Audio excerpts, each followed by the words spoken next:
Facebook YouTube channel नाज़रीन, पाकिस्तान तहरीक-ए-लब्बैक इस वक्त स्ट्राइक पर है। मुकम्मल जो है वो अपने हाइप पर क्रिएट करके इस्लामाबाद की तरफ मार्च कर रहे हैं। उनका मकसद कुछ उनके मुतालबात हैं। उनका मुतालबे हैं कि महंगाई को कम किया जाए और इसके अलावा उनका मुतालबा है कि हमारा सोशल मीडिया ब्लैकआउट ख़त्म किया जाए। इसके अलावा डॉक्टर आफिया सिद्दीकी के हवाले से वो कहते हैं कि इनकी रिहाई अमल में लाई जाए। असद खल साहब हमारे साथ मौजूद है। असद खल साहब, क्या लगता है कि तहरीक-ए-लब्बैक अपने मुतालबात मनवाने में कामयाब हो जाएगी? पीछे कुछ मुज़ाकरात के हवाले से ख़बरें आ रही थी, लेकिन TLP ने तरदीद कर दी और साद हुसैन रिजवी ने कहा कि हमने जब भी मुज़ाकरात करेंगे तो हम आवाम को बताकर करेंगे। देखिए, इसमें कोई शक नहीं है कि जो अब तक की उनकी जो मोमेंटम है पाकिस्तान बचाओ मार्च का, जिस तरह आपने देखा कराची से वो चले और इस्लामाबाद के करीब पहुंचने के जब करीब हुए तो उससे देखा कि उनकी जो पॉपुलैरिटी का ग्राफ था, जब पब्लिक के उनके साथ वालाना अक़ीदत थी, उनका जगह जगह इस्तकबाल था। फिर वो करिया जिस तरह वो आप देखें ना, GT रोड को भी नहीं उन्होंने सिर्फ टच किया या मोटरवे को टच नहीं किया, बल्कि वो छोटी आबादियों में, गांव देहातों में लिंक रोड पर गए और फिर आप आवाम के अंदर जिस तरह वो घुले मिले और जिस तरह आवाम का जो एक आवामी हकीकी लीडर होता है, जो आवाम की यानी पल्स पे हाथ होता है, तो आपने देखा कि वो मुख्तलिफ सवारी भी तब्दील करते रहे और कभी वो बाइक पे जा रहे हैं, कभी साइकिल पे जा रहे हैं, कभी घुड़सवारी कर रहे हैं और कभी वो ज़री जो मशीनरी होती है, ट्रैक्टर या इस तरह कभी पैदल चल रहे हैं। तो यानी उनका एक जो बिल्कुल अवामी एक जो स्टाइल है ना, और उसके अंदर वो एक बड़ा लिंक कर दूँ माजरत के साथ। जब मैंने इस हवाले से बात की थी इलामा फ़रूकुल हसन कादरी साहब के एक बड़े करीबी उनसे कि ये क्यों कर रहे हैं, मतलब ये कभी मोटर बाइक पर, कभी गधा गाड़ी पर, कभी क्रेन पर, ये क्यों है? उनका कहना था कि ये दरअसल हर मकतबा फ़िक्र से जो ताल्लुक़ रखने वाले लोग हैं उनके लिए एक मैसेज देना है कि आपके अमीर आप जैसे हैं। बिल्कुल यही मैं बात कर रहा हूँ कि अवाम के वो दिल की बात, यानी जो जिम्मेदार या किसान है वो समझे हमारे में से हैं, हमारे में से हैं। और जो अगर गधा रेडी वाला या खांचा फरोश है उनको लगे कि हमारे में से हैं जी। और अगर कोई बाइक जो जिनके पास गाड़ी अफोर्ड नहीं करते, जो गरीब अगर बंदा है, तो वो भी समझे कि वो बाइक भी चला सकता है हमारा। और इवन के जिनके पास बाइक नहीं है उनके साइकिल जो है, तो साइकिल वो जिस तरह चला रहे थे और साथ उनके बच्चा आगे बिठाया होता लड़का, एक छोटा नौजवान जो है, तो वो उसके बाद पैदल चल रहे हैं, फिर कभी चिंगची रिक्शा पे। तो यानी हर वो जो कम्युनिटी है ना, या ऑल सेगमेंट ऑफ सोसाइटी जो है, और क्रेन पे जिस तरह वो चला रहे हैं, कभी वो लिफ्टर पे बैठ जाते हैं और कभी वो ट्रैक्टर ट्राली जो है वो ट्रैक्टर पे चला रहे हैं। तो इसका मतलब ये है कि वही जो बात आप कर रहे हैं वो उसको इस्टेब्लिश कर रहे हैं। वरना तो हमने देखा कि माजी में तो वही फोटो शूट होते थे, जिस तरह आपने देखा जब वज़ीर आला पंजाब ने कोई स्पेशल ब्रांच की मोटरसाइकिल पे बैठ के और वो एक ड्रामा करने की कोशिश की। लेकिन इसके अंदर जो देखें ना, पे यहाँ पे आपको सिक्योरिटी का हिसार नजर आता है, ना पुलिस की गाड़ियों की लंबी कतारें नजर आती हैं, ना कमांडोज नजर आते हैं, ना कोई बुलेट प्रूफ आपको जैकेटें पहने हुए लोग वहाँ पे नजर आते हैं, ना स्टेज के अंदर अवाम और स्टेज के दरमियान इतना बड़ा लंबा डिस्टेंस होता है। आपको पता है कि वहाँ पे अवाम दूर से अपने लीडर को देख भी नहीं सकती, या उनसे मिलना तो बड़ा दूर की बात है, वो देख भी नहीं सकते। और आगे भी वो बुलेट प्रूफ जो ग्लासेस हैं उनकी दीवारें हाइल कर दी जाती हैं, और स्टेज के अंदर भी, और फिर गाड़ियाँ भी उनकी बुलेट प्रूफ होती हैं। और फिर उन तक जो आम बंदा जो है, आम आदमी जो है, उसकी वो हुकूमत के अंदर हो या हुकूमत के बाहर हो, जो जितना अब फ़र्क करें PTA की चेयरमैन की बात कर लें, तो आज भी आम बंदा उनसे नहीं मिल सकता, नहीं, बिल्कुल भी मिल ही नहीं सकता। तो इसी तरीके से आप बाकी बाज़ मजहबी रहनुमा उनसे आप नहीं मिल सकते, बाज़ हुकूमती जो अहदेदार हैं उनसे तो चले एक पूरा सिक्योरिटी का हिसार है। लेकिन जब वो अपोजिशन में होते हैं, आप देख लें कि शहबाज शरीफ साहब से, हमजा साहब से या मरियम साहबा से, जब वो अपोजिशन में थे, क्या आम कारकुन जो है उसकी रसाई स्टेज तक या उनको मिलने तक या सेल्फी बनाने की थी? नामुमकिन। अच्छा, अब मसला ये है कि ये सारी जो चीज़ें मैं करने का मकसद ये है कि आज डेट हो गई है 14 जून और 15 जून होने वाली है, मे भी जब अपलोड हो तो 15 जून आ चुकी है। 17 जून को 2014 के अंदर सानिया मॉडल टाउन हुआ था, वो नामी या गालबन 10वीं बरसी आ रही है, यानी 2-3 दिन बाद। तो अभी तक उस सानिया मॉडल टाउन के हवाले से जो 14 लोगों को, तो जो लोग हैं, जो ख़वातीन भी उसमें थी, उनको गोलियां मारी गई सीधी, और उसके बाद 100 के करीब जो लोग हैं उनको ज़ख्मी हुए गोलियों से, 14 को शहीद कर दिया गया। उनके ऊपर भी यही रजीम थी ना, या अब वफाकी वज़ीर दाखिला राना सनाउल्लाह साहब, और अभी भी जो बहुत सारे वफाकी वज़ीर ख्वाजा साद रफ़ीक और इस तरह के शहबाज शरीफ जो उस वक्त वज़ीर आला थे, वज़ीर आज़म है, उस वक्त भी उनकी हुकूमत नून लीग की मरकज़ में भी थी, पंजाब में भी थी, और ये धमकियाँ लगाते थे कि आए ना ज़रा मौलाना साहब। उनका भी ये बिल्कुल मैं समझता हूँ कि ये सिम्बॉलिक चीज़ है जी। वही रजीम है, वही माइंड सेट है, और उसी तरीके से एक नॉन वायलेंट एक ऑर्गेनाइजेशन है। उस वक्त भी आप देखें पाकिस्तान अवामी तहरीक, वो भी सियासत के बजाय रियासत बचाओ की उन्होंने बात की है जी। उन्होंने भी नारा ताहिर कादरी साहब ने क्या लगाया था, अल्लामा डॉक्टर ताहिर कादरी साहब ने, कि रियासत नहीं सियासत बचाओ। हाँ। और ये भी पाकिस्तान बचाओ मार्च है। सिमिलरिटी देखिए, उनमें भी नॉन वायलेंट वो तहरीक थी, ये भी नॉन वायलेंट है। उन्होंने भी गमला और तिनका नहीं तोड़ा था, इन्होंने भी गमला और तिनका कराची से लेकर। मैं लिंक कर दूं एक और बात, आज सादिर ने वाज़ेह पैगाम दी है कि जो भी तशद्दुद करेगा उसका तहरीक बैक से कोई ताल्लुक नहीं है। अब यहाँ समझने की बात ये है कि पीटीआई के चेयरमैन 9 मई के बाद बयान देते हैं कि उनसे हमारा कोई ताल्लुक नहीं है। पहले उनको सपोर्ट भी करते उकसाते रहे, लेकिन यहाँ पर पहले कहा जा रहा है कि जो तशद्दुद करेगा उनके साथ हमारा कोई ताल्लुक नहीं, बल्कि छांट कर रहे हैं कि जो बंदे तशद्दुद कर रहे हैं वो बाहर निकाल रहे हैं। लिंक ना करने वाली बात तो तब होना कि जितनी ऑडियो लीक्स इनकी क़यादत की आई हैं, वो महमूद रशीद की हो जी, वो सेंटर उसकी इजाज चौधरी की हो, वो आपकी MNA साहब जो कमल शोजब की हो कि GHQ पे पहुंचे, वो डॉक्टर यास्मीन राशिद साहबा की हो, वो आपके जो सदर इम्तियाज़ हैं जो PTI की उनकी हो, उनकी जो ऑडियो है क्या किसी ने डरा भांजा क्या कर रहा है? अच्छा, फिर वो जो वहाँ पे अंदर घुसा दाखिल होके वो जो यूनिफॉर्म जो है उठाया उसने, इनकी बहनें वहाँ पहुंची हुई हैं, और ये सारे एक ही वक्त के अंदर पाकिस्तान के एक ही वक्त के अंदर मुख्तलिफ जो है जगह पे। अब देखें ना, Peshawar radio station, core commander, यहाँ पे जना हाउस, कोर कमांडर हाउस, फिर उसके बाद PF बेस मियाँ वाली में, फिर उसके बाद मर्दान में, फिर उसके बाद पंजाब रेजिमेंटल सेंटर जो है KPK के अंदर, इस तरीके से GHQ के अंदर, और जो लाइब्रेरी है जो वहाँ पे आर्मी की, वहाँ पे इस तरीके से जो शोधा के जो जिस्मों को जिस तरह बेरुमती की गई, और जो सिंबॉलिक हमारे जहाज़ जो हैं जो पूरी दुनिया में जिनके MM आलम का रिकॉर्ड है, बेशक सिंबॉलिक है, ये कह रहे हैं जी उधर खड़ा था इधर खड़ा था, लेकिन उसके ऊपर पाकिस्तान का झंडा भी था। तो है। और GHQ को जो आपने लोगो तोड़ा है, मोनोग्राम तोड़ा है, उसके ऊपर भी पाकिस्तान का झंडा था। आप उसके ऊपर नाच रहे हैं, आप वहाँ पे अपने झंडे लहरा रहे हैं, और इनकलाब आ गया, इनकलाब आ गया। वो सारे लोग आपके वो मौजूद थे, आपके वो अहदेदार हैं, कोई यूथ विंग का अहम अहदेदार है, कोई आपकी PTI का अहदेदार है, कोई आपका MNA साबिक है, कोई आपका साबिक वजीर है, कोई आपका सेनेटर है, वो सारे जो हैं वहाँ पे वो पहुँचे होते हैं। वो शहरियार अफरीदी की जो मिसेज है वो भी उधर मेरे ख्याल GHQ में थे। हाँ जी। तो मसला ये है कि आप एक सियासी एहतजाज की आड़ में जो सब कुछ किया, और ये जो कालों का डाटा हमने 5 जून को प्रोग्राम में दिखाया, जो फैक्ट फाइंडिंग विद असद खरल, उसके अंदर तो सारी चीज़ें जो है ना, आप उंगली वो एक इशारा नहीं बल्कि पूरा हाथ का हाथ उधर जा रहा है सीधा, कि 215 कालें ज़मान पार्क से हो रही थी, किन लोगों को हो रही थी और कहाँ कहाँ के टारगेट थे, एक ही टाइम में सारों का पहुँचना, फिर फास्ट फ्लैग जो ऑपरेशन के यानी झूठे जो प्रोपेगेंडा सोशल मीडिया के जरिए करना, ह्यूमन राइट्स की वायलेशन का दिखाना, आर्टिफिशियल इंटेलिजेंस को यूज़ करना, वो खवातीन के तशद्दुद वो झूठ साबित हुआ, 34 बंदे मार गए, 4 बंदे साबित हुए, 5वां है ही नहीं। अच्छा, हर तरीके से इन्होंने झूठ बोला। फिर टॉर्चर की और ज्यादती की बात की, इनकी अपनी रहनुमाओं ने, ये खवातीन की एक्टिविस्ट हैं, जो रस्सी दहशतगर्दी है। हाँ जी। अब इतना सब कुछ होने के बावजूद अब देखिए, PTI का सोशल मीडिया बैन नहीं है। हाँ जी। इतना क्या प्रेशर है, क्या इनके ऊपर एक फोटो लगती है आदम रिजवी की। आप देखें ना, यही हिपोक्रेसी है। अब देखें इन्होंने, अब बात जरा समझे जी, ताहिर कादरी साहब के ऊपर जो है वो पाकिस्तान की वजूद के ऊपर हमला नहीं किया, उन्होंने GHQ की तरफ नहीं बढ़े, वो सुप्रीम कोर्ट के या अदालतों या रियासती इदारों के ऊपर बात नहीं उन्होंने की, उन्होंने निज़ाम की तब्दीली की बात की है कि सियासत नहीं रियासत बचाओ की बात की है। ये भी पाकिस्तान बचाओ की बात कर रहे हैं। और आप, बड़ी अहम बात है, अब देखिए पाकिस्तान जो है ना, ये दुनिया का वाहिद मुल्क है जो कि एक रियासत ऐसी है जो कि कलमा की बुनियाद पर वजूद है, और 2 कौमी नज़रिया जो है ना हमारा, जो 2 नेशन थ्योरी है, इसकी बुनियाद ही जो ये है कि कलमे की, इस्लाम की बुनियाद है। पाकिस्तान का मतलब क्या? ला इलाहा इल्लल्लाह। जो आप कायदे आज़म को अगर सेकुलर का भी तुताना देते हैं तो ला इलाहा इल्लल्लाह मोहम्मद रसूलुल्लाह, उन्होंने क्या कलमा ये बात नहीं की। और दूसरा ये है कि इसी बुनियाद की वजह से, इसी वजह से हमारी जो रियासत का जो आइन है, कॉन्स्टिट्यूशन ऑफ पाकिस्तान, उसका जो प्रेम्बल है वो क्या कहता है कि कुरान और सुन्ना के मुताबिक होगा आइन, बिल्कुल, और उसके कोई मुतसादम चीज़ नहीं होगी।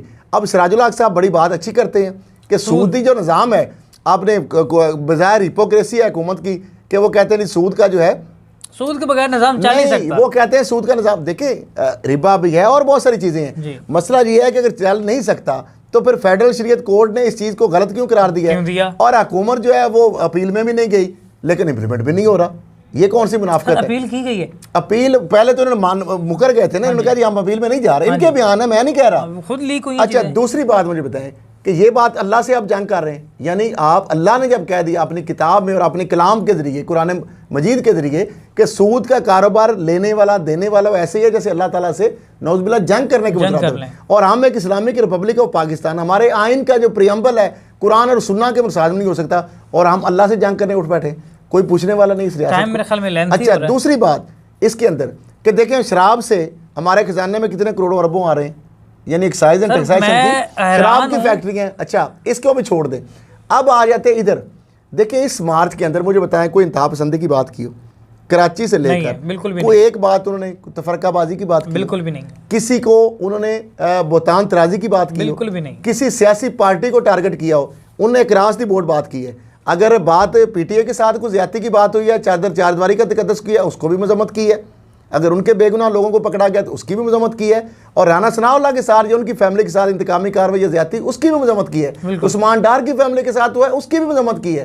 शहरियार अफरीदी के हवाले से बात हुई उसकी भी मजम्मत की है। और किसी को दूसरी बात यह है कि अभी जिस तरह इन्होंने साना माल्टोन के हवाले से पूरा एक कहानी बनाई कि अंदर असले की खेप थी, असला गोला बारूद था, मैं भी वहाँ पे था, सारी चीज़ें रिकॉर्ड पे हैं। बताएं वहाँ पे किसी से एक डंडा भी पकड़ा गया? सारी रात वहाँ पे बेचारे शेलिंग झेलते रहे, और उसके बाद डिसएंगेजमेंट का जो हुक्म जब दिया है इन्होंने शहबाज शरीफ ने, वो सारे रिकॉर्ड पे चीज़ें कल नहीं हमने दिखाई टाइम लाइन के साथ, और सीधी गोलियाँ मारी गई, फिर जाके नैती खवातीन को मारा गया। को वहाँ पे एक कारतूस को, एक गोशा दरूद को नहीं छोड़ा गया, उसके ऊपर गोलियाँ बरसाई गई। घर में उनके अल्लामा तारिक कादरी साहब के घर में सामने बैल्कनी से खड़े होकर बेडरूमों तक गोलियाँ मारी गई, और ख़वातीन आगे ढाल बनी और कलमा वो पढ़ रही थी या हुसैन का नारा लगा रही थी, और कौन सी फोर्स थी मुझे तो समझ नहीं आ रही थी, उनके मुंह और छातियों पे गोलियां मारी थी, और वहाँ पे वो गिर रही थी, और लाशें एक से एक बाद गिर रही थी। वो सारे लोग आज भी जो है ना कातिल सबको पता है, लेकिन कोई उनको पूछने वाला नहीं। क्या ये दोबारा उस चीज़ को रिपीट करना चाहते? देखिए ये एक पूरा मंजार है। आप एक तरफ मुज़ाकरात, इसी इन्होंने कहा है ना वफाकी वज़ीर दाखिला जो है वो मुज़ाकराती कमेटी के सरबराह हैं, वफाकी हुकूमत ने उस कमेटी को बनाया, और इधर से इनकी जो जमात है उनकी भी एक कमेटी बनी हुई है। बिल्कुल। अब मसला ये है कि एक तरफ आप मुज़ाकरात की बात कर रहे हैं, वहाँ पे तो सीधा सीधा इनका था ना कि इन्होंने खुफिया मीटिंग की, और बैरियर जो हाई कोर्ट के हुक्म पे लगे थे, जो वहाँ पे पार्टिसिपेंट मीटिंग ने भी राना साहब को कहा कि ना वो हाई कोर्ट के हुक्म पुलिस ने जाके लगाए हैं। तो उन बैरियर का जो नाम था असल में तो उनकी नज़रियात या जो बागी थे कि आप बल्कि अपने ही महल्ले में, शाहों के महल्ले में, कि माल टाउन में आप हमारे खिलाफ बात करना चाह रहे हैं, तो उनको इबरत का निशान बनाया गया, जो कि इनके बयान भी मौजूद थे। साद रफ़ीक साहब के मौलाना आए ना ज़रा, आपको हम इबरत का निशान बनाएंगे, राना सनाउल्लाह कहते आए ना ज़रा, तो क्या इनको भी आप इबरत का निशान बनाना चाह रहे हैं? देखिए ये क्या कह रहे हैं, ये अगर लबैक या रसूलुल्लाह का नारा लगाते हैं तो ये तो हर पाकिस्तानी, हर मुसलमान जो है ये हमारे दिलों का नारा है, और जानो माल इस पे हमारे कुर्बान है। कौन सी वो बात कर रहे हैं? क्या रियासत की रिट को चैलेंज किया है? क्या कभी उन्होंने रोड ब्लॉक किसी जगह पे किया है? किसी लोगों की उन्होंने कोई लूट मार की है? कोई टाल टैक्स जो नहीं दिया हो उन्होंने, या कोई तिनका गमला तोड़ा हो, कानून हाथ में लिया हो? तो अब अगर ये जो आप कर रहे हैं, खंदकें खोद रहे हैं, आप एक तरफ खंदकें खोद रहे हैं, एक तरफ आप जेलम और जो सराय आलमगीर को मिलाने वाला जो पुल है दरिया जेलम का, उसके ऊपर आपने पहले खंदकें खोद दी, फिर उसके साथ जो रेलवे का जो था, जो ट्रैक था, वहाँ पे दो एकल जो गेट है उसको आपने बंद कर दिया, ट्रैफिक आपने बंद कर दी। एक तरफ से मुज़ाकरात, दूसरी तरफ से आप ये कर रहे हैं, और इस्लामाबाद और पिंडी में भी आप कंटेनर लगा रहे हैं। मैं ये कहता हूँ कि तहरीक लबैक ने तो कह दिया, अब और भी फुटेजेस बहुत सारी चल रही हैं, पुरानी है या नहीं मुझे ही नहीं पता, कि सिविल कपड़ों में उन्होंने साद रफ़ीक जो है हाफिज़ साद हुसैन रिजवी साहब ने जो कहा है कि इस हवाले से थोड़ा सा वीडियोस भी जारी हुई, टाइम काफ़ी लेंथी होगा, मेरे ख्याल शॉर्ट में बता दें, लेकिन ये बड़ी अहम बात है। वीडियोस कुछ जारी की गई हैं तहरीक लबैक की जानिब से ऑफिशियली, उसमें देखा जा रहा है कि जो वेन्स हैं पुलिस की, उसके अंदर जो इनकी सिक्योरिटी क्या है, जो देखिए वो पुराने भी हो सकते, मैं कहता हूँ, लेकिन बहरहाल नई है जो पुरानी है मुझे ये नहीं पता, लेकिन बहरहाल अगर है तो गलत है। और वो जिस तरीके से उन्होंने भी अपनी सिक्योरिटी या अपना बताया, उन्होंने कहा कि अगर कोई बंदे ऐसे आए और ये करेंगे तो फिर रियासत जिम्मेदार होगी, हम तो अगर करना होता है तो रास्ते में करते हैं। और क्या ये इस्ताल तला के नून लीग ये समझ रही कि साना नौमी की तरह हम इनको घेर लेंगे? इस तरह साना नौमी और उसका फर्क है। देखिए वो साना नौमी वाले जो मास्टरमाइंड सहूलतकार, वो सारी चीजें पकड़ी गई हैं और सबको पता, इसलिए उनको छोड़ गए। लेकिन इस तरीका जो है ना, आप पाकिस्तान के खिलाफ, नजरियात के खिलाफ, असास के खिलाफ, ये तो इदारों के डिफेंडर है। तीसरी बल्कि दूसरी बड़ी जमात बनती जा रही है, मर्ज हो रही है, हो सकता है। देखें लब्बैक या रसूलुल्लाह दिलों का नारा है, बेशक, और नजरिए का ताल्लुक दिमाग से है, ये दिमाग से ऊपर की गेम है। इसको आप शिकस्त दे ही नहीं सकते। अगर आप देंगे इनके वर्कर्स को तो कभी नहीं दे सकते। देखिए आप पिछली हुकूमत का भी आपने देखा कि रियासत मदीना का आपने चूरन या नारा लगाया जी, लेकिन आप एक तरफ खौफ के बुत तोड़ने की बात करते हैं, एक तरफ या का नाबूद या का नस्तान की बात करते हैं, एक ला इलाहा इल्लल्लाह की बात भी करते हैं, और उसके बाद आप कभी वो जाके वहाँ पे झुक रहे हो, कभी कुछ कर रहे हैं, कभी आप तोहम प्रस्ती करते हैं। अब देखें ना ये जो बाल्टी वाला जो मसला है, ये छतरी वाला मसला है, ये ऐसे तो बात नहीं है, ये उसामा को पता है, मैंने भेजा था वहाँ पे। बिल्कुल मसला ये तोहम प्रस्ती है। इसमें भी आपने प्रोग्राम में बताया कि बेसिकली ये सितंबर तक इसको कहा गया, और सितंबर से पहले सूरज की किरणें पड़ गई सर पे तो आपके जो तो तबाही हो जाएगी। मजीद इस तो हवाले से बड़ी अहम चीजें हैं, वो भी बताएंगे। लेकिन मसला ये है कि ये इस नहज पे नहीं जाना चाहिए हुकूमत को कि आप उनको इस तरह इश्ताल, और फिर उनको भी इश्ताल में नहीं आना चाहिए, क्योंकि हुकूमत ये चाहती है कि इनकी पॉपुलैरिटी जो है ना वो हजम नहीं हो रही, और इक़्तिदार के ऐवानों में लर्जा तारी है। यानी नून लीग और जो है PMLN, इतना वोट बैंक तो उनके पास नहीं है, इस तरीके से उनको वाम वेलकम नहीं हो रही। इतने जलसों में या उनकी रैलियों में या उनके जुलूसों में या मार्चेस में लोग नहीं आ रहे, और इनको इससे खौफजदा है। अब ये खौफजदा अगर हैं तो मुझे बताएं, PTI ने इनको ऊपर पाबंदी लगा के भी देख ली 15 अप्रैल को और 2021 को, और उसके बाद देखें PTI के साथ इनका जो सारा मामला है वो भी आपने देख लिया, इनके ऊपर जिस तरह हुई क्रैकडाउन किया गया सोशल मीडिया के वाले से, वैसे लोगों को मुकदमात बनाए गए, दहशतगर्दी के मुकदमात बनाए गए। इस तरह नून लीग के हवाले से भी जब दौर था उस वक्त हुकूमत में भी, और धरना जब हुआ और सारी चीज़ें हुई दोनों हुकूमतों के दौर में।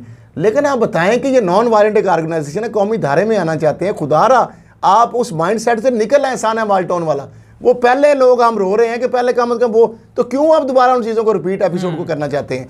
अभी देखिए इन्होंने कोई, आपने देखो याद होगा अल्लामा ताहिर कादरी साहब की, वो हमारे पास मौजूद है फुटेज, 11 जून को उन्होंने कहा कि हमारे ऊपर जो ये प्लान बना रहे हैं और ये जो करने जा रहे हैं 17 जून का, 11 जून को बता दिया, और उसके मास्टर माइंड और FIR एडवांस उन्होंने जमा कराई, और वही उन्होंने किया कि उसमें ये बंदे होंगे। तो खुदारा हुकूमत से हाथ जोड़ के मैं कहता हूँ कि इस तंजीम को अमन को जानो माल के तहफ़्फ़ुज़ को यकीनी बनाए, समूथ इस तरह ना बंद करें, लोगों का इस तरह डिस्टर्ब ना करें, पॉलिटिकल पार्टियां से ख़त्म नहीं होती। और इनको भी मैं कह रहा हूँ, इनसे भी मेरी रिक्वेस्ट है कि जिस तरह हाफिज साहब हुसैन रिजवी साहब ने की, उनकी क्यादत से हमारी बातें हो रही हैं जो भी लोगों से, तो इनको भी कानून हाथ में नहीं लेना चाहिए। देखिए हुकूमत को फैज़ाबाद में जगह देती है, इस्लामाबाद में जगह देती है, SOP को फॉलो करना चाहिए ताकि सिक्योरिटी के अरेंजमेंट्स भी हो सके, इदारों को भी स्पेस देनी चाहिए, DC या कमिश्नर या चीफ कमिश्नर जिसको भी एप्लीकेशन दें, वेन्यू डिसाइड करें, बैठ के सिक्योरिटी मेज करें, ताकि जो वेन्यू है वो डिसाइड हो, हुकूमत को, हुकूमती इदारे को, उनको भी पता हो, और हुकूमत को। बाकी जहाँ तक रही मुज़ाकरात की बात,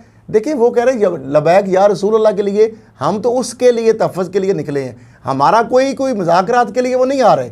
और जिस तरह इन्होंने बताई है बात, तो बाकी चीज़ें बहुत अहम हैं, लेकिन ये है कि सब के अंदर रालें टपक रही हैं कि किस तरीके से इलाज, क्या अब नून लीग जो है ये अगर TLP वाले नून लीग से इलाज करते हैं तो फिर मुमताज़ कादरी साहब जो शहीद हुए हैं, बयानिया किधर गया, फिर खत्म हो गया। उस वक्त तो ये कहते थे ना खादिम रिजवी साहब, और ये TLP का यही था ना कि हमारे इस वजह से इनकी हुकूमत चली गई। उसके बाद इमरान खान ने जब इनके ऊपर पाबंदी लगाई और उनकी हुकूमत गई, तो ये क्लेम करते हैं कि इन्होंने ये चूँकि खाकों के वाले से और बाकी जो मामला है उसके ऊपर, तो इनको वो चीज़ कही है। अब ना तो ये उन्होंने बैन भी किया था इनको, ना तो उनसे इलाज करने जो गए, ना ये नून लीग से इलाज कर सकते हैं। वोट बैंक इनके पास है, उनके पास बंदे हैं, वोट नहीं है। तो अवामी राबता मुहिम जिस तरह घुल मिल के, तो अब मसला ये सबको ये है किस तरीके से इनको कैप्चर किया जाए, सीट एडजस्टमेंट की जाए। तो ये चीज़ें हैं सारी, मैं समझता हूँ कि अब ये सारी चीज़ें बड़ी, इनको भी दानिशमंदी से देखिए। इंटरनेशनली नून लीग और पीपल्स पार्टी चाहेगी कि इनको इंतहा पसंद शो करने की कोशिश करें, इनको एक वायलेंट तंजीम के तौर पर, और ये इंतहा पसंद के, तो इनको चाहिए कि अगर कौमी धारे में डेमोक्रेटिक इस सिस्टम के अंदर रहते हुए इनको ह्यूमन राइट्स की बात करनी चाहिए, इनको इसमें इंतहा पसंदी की, मज़हब का टच या बाकी और चीज़ें जो है ना अगर देंगे ना, तो फिर इस चीज़ को एक्सप्लॉइट हुकूमत भी करेगी और आलमी इदारे भी करेंगे। तो इनको आलमी कवानीन को देखते हुए, इस मुल्क के सिस्टम को देखते हुए, डेमोक्रेटिक जो नॉर्म्स है उसको देखते हुए, उसके अंदर रहते हुए, इस मुल्क के अवाम के लिए और इस निज़ाम के अंदर रहते हुए, तो इनको अपनी स्ट्रगल करनी चाहिए। ठीक है खल साहब का टाइम काफ़ी लेंथी हो गया। कुछ और भी अहम तरीन चीज़ें, अहम तरीन इस हवाले से इंकशाफात हमारे पास मौजूद हैं, और जो TLP का ये मार्च है, इसकी लम्हा बलम्हा अपडेटेशन और जो भी इसके अंदर अगला लाएमल होगा आप हमारे ब्लॉग में देख सकेंगे। और इससे के साथ हमें असद खल साहब को और उसामा ज़ाहिद को दें इजाज़त।